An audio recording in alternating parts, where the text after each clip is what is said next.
माचिदा जैन से कहती है कि अरे भाई तुमने उसको ऐसे कैसे जाने दिया। आखिर इन लोगों की इतनी जुर्रत और हिम्मत कैसे हो गई कि वो तुम्हें जलील और रुस्वा करके आराम सुकून से बैठे हुए हैं। जिसको सुनकर वो कहता है कि बात तो आपकी बिल्कुल ठीक है, लेकिन आज अगर मेरे रास्ते में वलीद ना आता तो आज मैं वाकई में इसका कोई कबाड़ा करके ही वापस आता।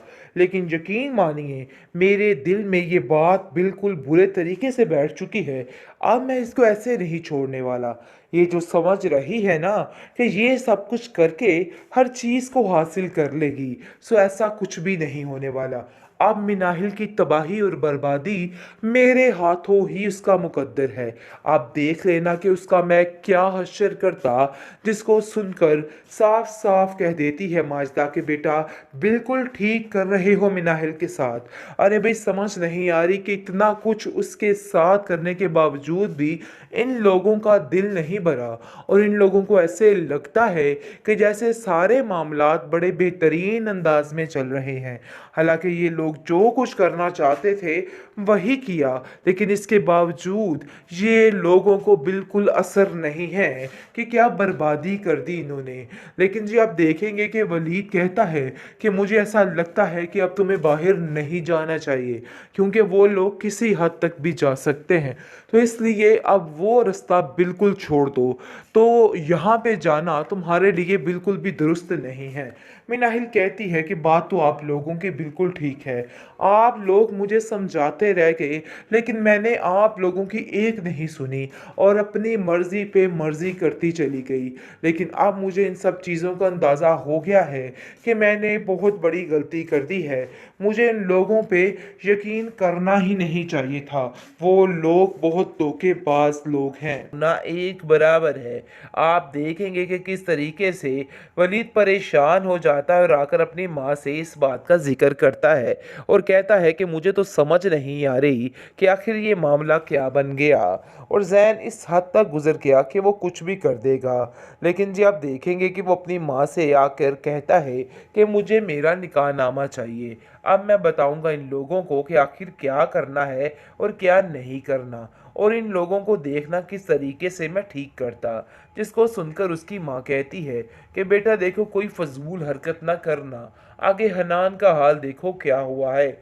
ऐसा ना हो कि तुम्हारा हाल भी वही हो जाए, और मैं ऐसा बिल्कुल भी नहीं चाहती हूँ।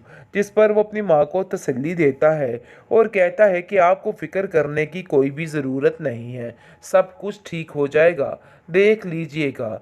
लेकिन जी आप देखेंगे कि वलीद काफ़ी परेशान हो चुका है और अपनी माँ से कहता है कि मुझे तो ऐसा लगता है कि जैसे वो अपने गुस्से और नफ़रत की खातिर कुछ भी करने को तैयार हो जाएगा। मुझे तो उन लोगों पे बिल्कुल भी यकीन नहीं। मिनाहिल कहती है कि उन लोगों पे वाकई में कोई यकीन नहीं, क्योंकि वो लोग कुछ भी कर सकते हैं। तो इसलिए बेहतर यही है कि अब हमें भी कुछ ज़रूरी इक़दामात करने होंगे, वरना मामला वाकई में काफ़ी ज़्यादा ख़राब हो जाएगा। वो उन लोगों की इन चालों को बड़े अच्छे तरीके से समझ चुकी है। लेकिन जी आप देखेंगे कि वलीद उसको फिर से हौसला देता है और कहता है कि तुम्हें परेशान होने की ज़रूरत नहीं है। तुम जब तक यहाँ पे हो बिल्कुल सेफ हो। वो लोग तुम्हारा कुछ भी नहीं बिगाड़ पाएंगे, तो इसलिए इन बातों की टेंशन ना लो। नरगिस भी इसको काफ़ी ज़्यादा यकीन दिलाती है और कहती है कि इन बातों की टेंशन लेने का कोई फ़ायदा नहीं है, और ये लोग तुम्हें कभी भी सुकून नहीं दे सकते हैं। इसलिए बेहतर यही है कि अपना बंदोबस्त खुद ही करके रखो। बेहतरीन ड्रामा सीरियल पत्थर दिल के इस एपिसोड में वही हुआ आखिर जिसका डर था।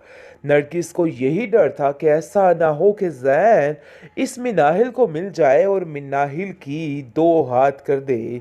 यही बात का खौफ उसको खाए जा रहा था, जिसकी वजह से वो बार बार कह रही थी कि मैं तुम्हें बाहर नहीं निकलने दूंगी, तुम्हारे लिए अब कुछ भी खतरे से खाली नहीं है। जिसको सुनकर मिनाहिल कहती है कि मैं अब उन लोगों का मुकाबला बड़े अच्छे तरीके से कर सकती हूँ, तो इसलिए आप इन बातों की फिक्र मत कीजिए, सब ठीक हो जाएगा। और बहुत जल्द ठीक हो जाएगा। लेकिन जी, जो डर था वही हुआ। रास्ते में मिनाहिल के और वलीद के आ जाता है जैन, और जैन ये देख के काफ़ी हैरान हो जाता है और गुस्से में आ जाता है और कहता है कि आप लोगों को शर्म आनी चाहिए थी। आखिर ये सब कुछ क्या हो गया, मुझे तो पता ही नहीं था। ज़ारा बार बार एक ही बात कह के थक गई कि वाकई में मिनाहिल को लोगों ने छुपाया है, लेकिन मैंने ज़ारा की बात का यकीन नहीं किया, बल्कि उसको झूठा ही कहा। लेकिन काश मैं उस वक्त उसकी बात मान जाता तो आज ये हालात ना होते। मुझे तो यकीन ही नहीं आ रहा। देखना अब तुम्हारे खिलाफ वलीद कैसा पर्चा कटवाता कि तुम याद रखते ये बात। मैं तुम्हें अब नहीं छोड़ने वाला। उसकी काफ़ी ज़्यादा हाथापाई हो जाती है वलीद के साथ। मिनाहिल पहले तो रोकती और कहती है कि खबरदार भाई, यहाँ पे ये तमाशा लगाया, आखिर ये क्या वजह है तमाशा लगाने की। लेकिन इसके बावजूद जैन बाज नहीं आता, जिसकी वजह से मजबूरी में मिनाहिल को उससे थप्पड़ मारना पड़ता है। और मिनाहिल काफ़ी परेशान भी हो जाती है, क्योंकि मामला काफ़ी ज़्यादा ख़राब हो चुका है। बहुत ज़्यादा टेंशन बढ़ चुकी है, क्योंकि हर तरफ ऐसी आवाज़ें गूंज रही हैं कि जिनका ना होना होना एक बराबर है। आप देखेंगे कि किस तरीके से वलीद परेशान हो जाता है और आकर अपनी माँ से इस बात का जिक्र करता है और कहता है कि मुझे तो समझ नहीं आ रही कि आखिर ये मामला क्या बन गया। और जैन इस हद तक गुजर गया कि वो कुछ भी कर देगा। लेकिन जी, आप देखेंगे कि वो अपनी माँ से आकर कहता है कि मुझे मेरा निकाहनामा चाहिए। अब मैं बताऊंगा इन लोगों को कि आखिर क्या करना है और क्या नहीं करना, और इन लोगों को देखना किस तरीके से मैं ठीक करता।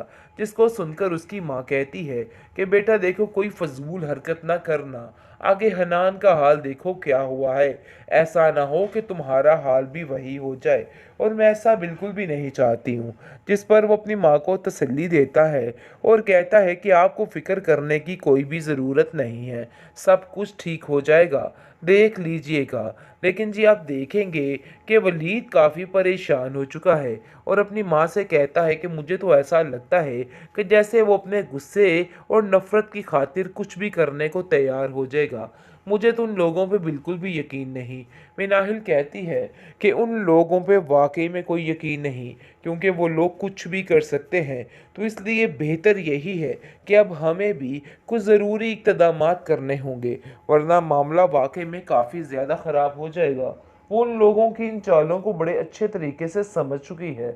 लेकिन जी, आप देखेंगे कि वलीद उसको फिर से हौसला देता है और कहता है कि तुम्हें परेशान होने की ज़रूरत नहीं है।